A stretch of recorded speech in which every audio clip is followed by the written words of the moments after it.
So last week we left with talking about the Maldi, and it was a pretty good conversation. Should I say 2 weeks ago?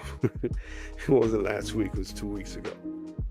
Um, and I felt that we were talking about Wali Shobad and all he's gone through and what he talked about. He was the first one who was the only one who was speaking about how, hey, listen, all these things are going to happen in the Middle East, and the lands that have not been avenged by the Lord are the lands that all Muslims are in. So why is it that so many people talk about Western powers like the EU, the European Union, and how they're going to subjugate the worlds underneath them? But meanwhile, all these lands that God has not taken vengeance on are not these people are, these people who actually occupy that land. He talked about Isaiah 63, Bosra, and Edom, which is basically Gaza in those areas.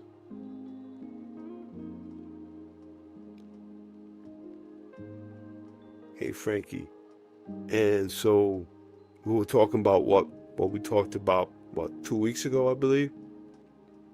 And Wally Shobat is one of those persons that actually drew attention to not a concept, but the actual, right? The actual lands that the Lord is coming back on.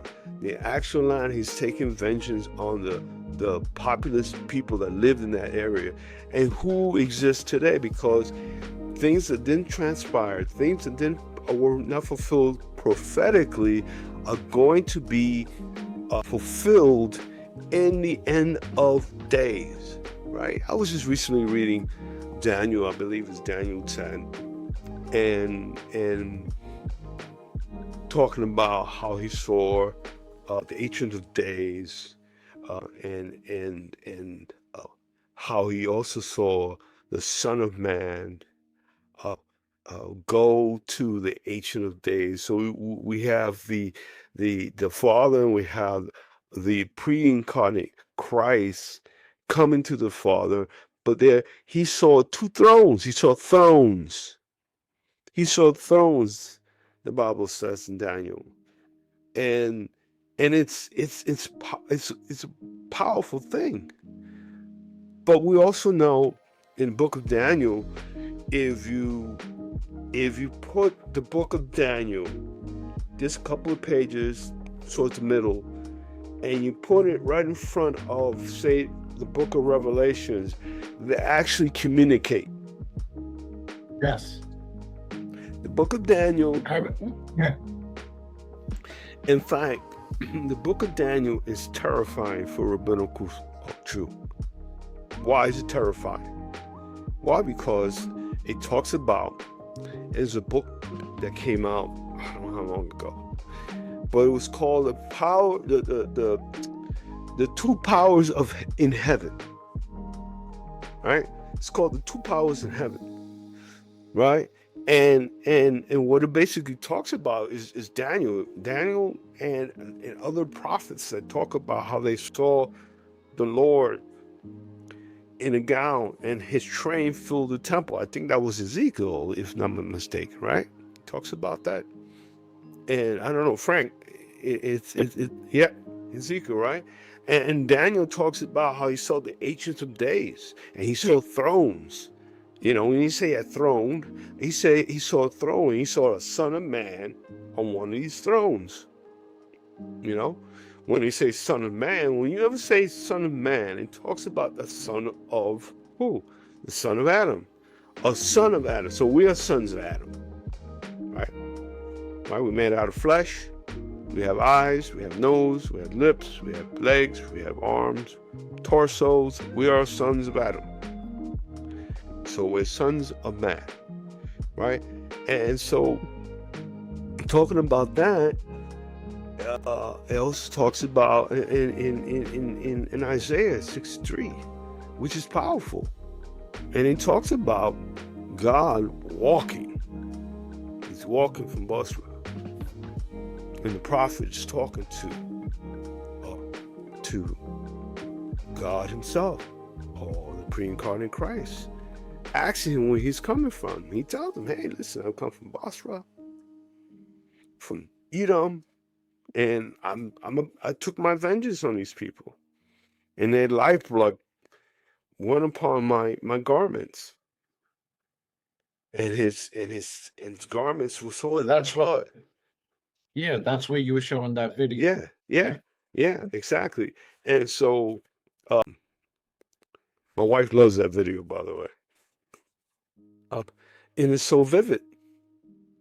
It's so vivid. But those things haven't taken place yet. They haven't taken place yet. Yeah, So, I believe that the book of Daniel shows two separate visions, one that follow the other. You have that first vision, then you have a continuation of the first vision, then you have the other vision is a continuation yes, where absolutely. it continues the story that the first vision starts. And then I believe the third part of the vision comes in Revelations, where it continues what happened in Daniel. Now, and all this imagery with the beast and the horns and all that, Yes. it's all connected. So of course it's up to us with revelation from God, of course, to understand what God is saying. Now, not to say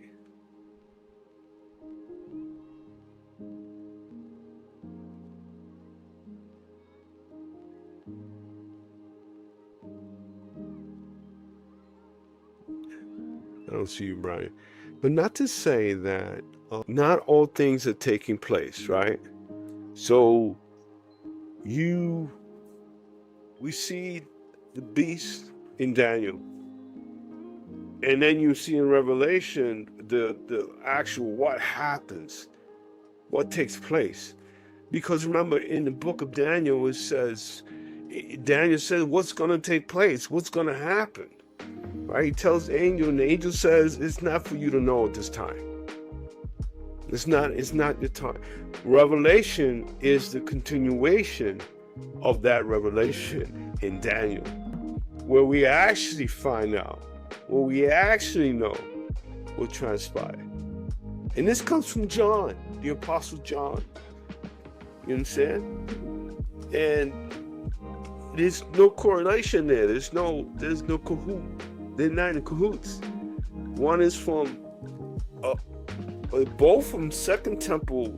This is what ironic. Both of them were Second Temple period Jews, right? One in hundreds of years prior, I would say about 400, 300 years prior, and you have the latter vision